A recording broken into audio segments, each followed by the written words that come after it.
Assalamualaikum warahmatullahi wabarakatuh. Hai teman-teman SMA Negeri 1 Marisa, khususnya lagi siswa-siswi kelas 10 MIPA 4 yang ada di SMA Negeri 1 Marisa. Sebelumnya, perkenalkan dulu, nama saya Febrianti Oka, jurusan Pendidikan Bahasa dan Sastra Indonesia, Fakultas Sastra dan Budaya, Universitas Negeri Gorontalo. Nah teman-teman, sebelum kita memulai pembelajaran hari ini, alangkah baiknya untuk kita berdoa sesuai dengan keyakinan kita masing-masing.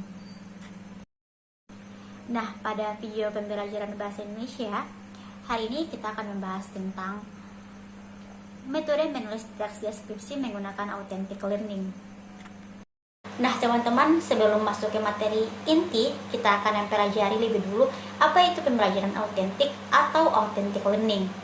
Nah, pembelajaran autentik atau authentic learning merupakan pendekatan pembelajaran dengan menghadirkan kondisi real atau konkret sehingga proses pembelajaran lebih efektif karena siswa dapat mengamati, melihat, melakukan, merasakan, dan menyimpulkan sendiri. Nah, istilah autentik didefinisikan sebagai asli, benar, dan nyata.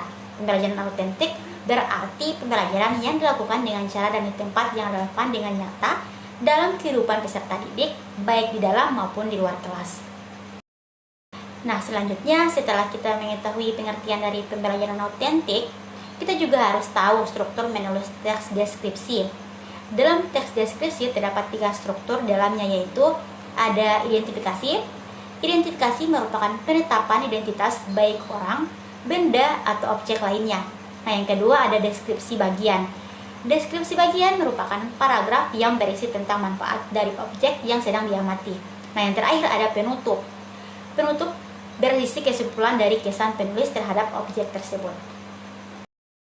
Selanjutnya teman-teman, kita akan mempelajari mengenai langkah menulis teks deskripsi.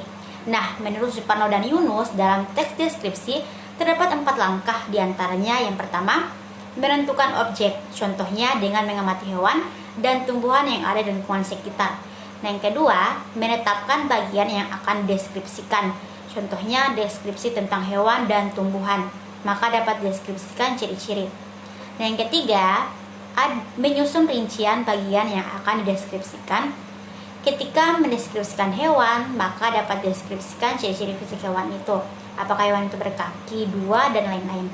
Nah, yang keempat, menguraikan rincian bagian yang akan dideskripsikan. Nah, selanjutnya tahapan menulis kreatif teks deskripsi berbasis pembelajaran autentik. Ada 6 tahapan dalam menulis kreatif teks deskripsi, diantaranya yang pertama ada menentukan objek yang akan dideskripsikan, yang kedua mengamati objek, yang ketiga mengidentifikasi objek, yang keempat membuat peta konsep, yang kelima menilai dan mempersepsi bagian-bagian dari objek, dan yang terakhir menulis teks deskripsi melalui penilaian atau kesan dari tiap bagian. Nah teman-teman, itulah penjelasan dari saya mengenai metode menulis teks deskripsi menggunakan authentic learning.